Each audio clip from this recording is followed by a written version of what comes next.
नमस्कार. कधी विचार केलाय की आपण मराठी बोलताना किंवा लिहिताना शब्द आणि वाक्य यांना एकत्र जोडतो तरी कसं? तिथे एक अदृश्य पण खूप महत्वाचा दुवा असतो आणि तो म्हणजे उभयान्वयी अव्यय. आज आपण भाषेच्या याच गोंदाबद्दल बोलणार आहोत, जो आपल्या संवादाला अर्थपूर्ण बनवतो. चला तर मग सुरुवात करूया. विचार करा, जर दोन विचार किंवा दोन गोष्टी एकत्र सांगायच्या असतील तर त्या कशा जोडणार? याच मूलभूत प्रश्नाचं उत्तर उभयान्वयी अव्यय या संकल्पनेत दडलेलं आहे. तर याची व्याख्या अगदी सोपी आहे. जे अविकारी शब्द म्हणजे जे शब्द कधीच बदलत नाहीत, दोन किंवा अधिक शब्दांना किंवा मग दोन किंवा अधिक वाक्यांना जोडतात, त्यांनाच उभयान्वयी अव्यय असं म्हणतात. त्यांचं काम एकच, फक्त जोडण्याचं. आता ह्या शब्दाची खरी गंमत बघा. त्याच्या नावामध्येच त्याचा अर्थ दडलेला आहे. आपण जर या शब्दाची फोड केली, उभय म्हणजे दोन्ही आणि अन्वय म्हणजे संबंध किंवा जोडणी. म्हणजेच काय, दोन्ही गोष्टींना जोडणारा शब्द. किती सोपं आहे हे लक्षात ठेवायला. ही आहे आपल्या मराठी भाषेचा टूलबॉक्समधली काही महत्वाची अवजारं. आणि, व, किंवा, पण, म्हणून.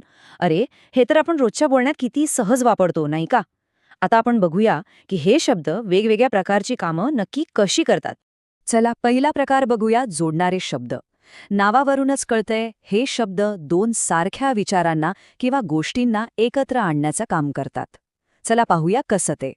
इथे बघा, मी आणि सचिन या दोन शब्दांना आणि या एका छोट्याशा शब्दाने किती सहजपणे जोडलं आहे.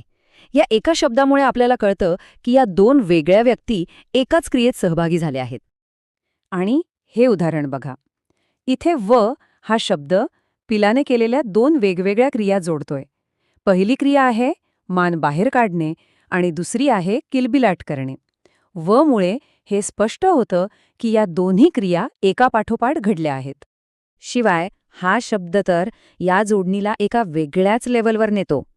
इथे फक्त दोन गोष्टी जोडल्या जात नाहीयेत, तर एका गोष्टीच्या वर दुसरी अधिकची गोष्ट सांगितली जातीये. म्हणजे सदरा तर दिलाच, पण शिवाय त्याला जेवूसुद्धा घातलं. ठीक आहे, आता आपण अशा शब्दांबद्दल बोलूया जे आपल्याला दोन गोष्टींमधला पर्याय किंवा चॉईस देतात.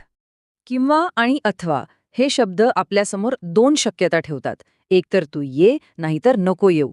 या दोन्ही पर्यायांपैकी काहीही घडलं तरी पुढचं वाक्य मी जाणारच हे एकदम ठाम आहे. हेच या शब्दांचं सामर्थ्य आहे. बरं, कधीकधी असं होतं की दोन वाक्यांमध्ये सरळ सरळ विरोध असतो. म्हणजे एका गोष्टीचा जो परिणाम अपेक्षित असतो तो दिसत नाही. अशा वेळी कोणते शब्द वापरले जातात ते पाहूया. इथे बघा, मी हाक मारली या क्रियेनंतर समोरून काहीतरी प्रतिसाद अपेक्षित होता, बरोबर? पण तसं झालं नाही. हा जो विरोधाभास आहे, हा जो कंट्रास्ट आहे, तो पण किंवा परंतु हे शब्द एकदम स्पष्ट करतात. आता आपण अशा शब्दांकडे वळूया जे दोन वाक्यांमध्ये कारण आणि परिणाम यांचं नातं तयार करतात. म्हणजे कॉज अँड इफेक्ट. एका घटनेमुळे दुसरी घटना का घडली हे या शब्दांमुळे आपल्याला कळतं. या वाक्यात पहिलं वाक्य आहे कारण सायकल नादुरुस्त झाली आणि त्याचा परिणाम काय झाला? मला उशीर झाला. हा परिणाम दाखवण्यासाठी सबब किंवा म्हणून हे शब्द वापरले जातात. हे उदाहरण मात्र मागच्या उदाहरणाच्या नेमकं उलटं आहे. इथे आधी परिणाम सांगितला आहे. त्याला चांगले गुण मिळाले. छान. पण का मिळाले? त्याचं स्पष्टीकरण किंवा कारण हा शब्द देतो. त्याने खूप अभ्यास केला होता. आणि आता शेवटचा प्रकार. हे असे शब्द आहेत जे एक अट किंवा शर्त ठेवतात.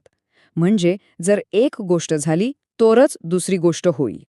इथे मी येण्याची क्रिया ही तू माझ्याकडे येण्याच्या अटीवर अवलंबून आहे. की किंवा तर हे शब्द ही अट, ही कंडिशन स्पष्ट करतात. ही एक प्रकारची इफ देन परिस्थिती आहे. आणि ही स्लाईड तर हे नातं अगदी उत्तम प्रकारे स्पष्ट करते. जर तर ही जोडी आहे ना, ती अट आणि तिचा परिणाम यांचं पक्कं नातं दाखवते. जर पहिली अट पूर्ण झाली म्हणजे सुट्टी मिळाली तरच दुसरा परिणाम घडेल म्हणजे मी येईन. आणि हो, आतापर्यंत आपण जी काही माहिती आणि उदाहरणं पाहिली आहेत ती सर्व ह्या एकाच मूळ स्रोतामधून घेतली आहेत. ह्या माहितीचं विश्लेषण करून ती सोप्या पद्धतीनं मांडण्याचा हा एक प्रयत्न आहे. तर यातला सगळ्यात महत्त्वाचा मुद्दा असा की उभयान्वयी अव्यय हे फक्त व्याकरणाचे नियम नाहीत. ते आपल्या विचारांमध्ये पूल बांधण्याचं काम करतात.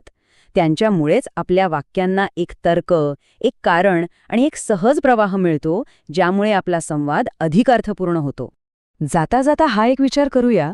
कल्पना करा की हे जोडणारे शब्द आणि, पण, कारण, जर हे जर आपल्या बोलण्यातून काढून टाकले तर आपला संवाद किती तुटक आणि अपूर्ण वाटेल, नाही का?